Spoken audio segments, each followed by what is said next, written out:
बिस्मिल्लाहिर्रहमानिर्रहीम। अस्सलामुअलैकुम। BBC 11 headlines news से मैं हूं सबा मुनीर।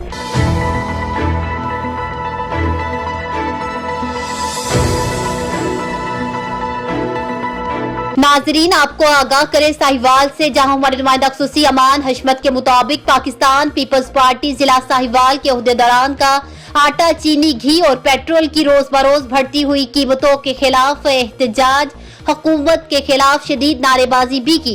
आपको बताएं कि Pakistan Peoples Party Sahiwal divisional के सदर मेहर गुलाम फरीद काठिया, नायब सदर नवाज भट्टी, सिटी सदर Hafiz Rizwan, city general secretary Haider Ali Bhatti और पार्टी वर्कर्स का मुल्क में आटा, चीनी, घी और पेट्रोल की बढ़ती हुई कीमतों के खिलाफ एहतजाज और हुकूमत के खिलाफ नारेबाजी भी की।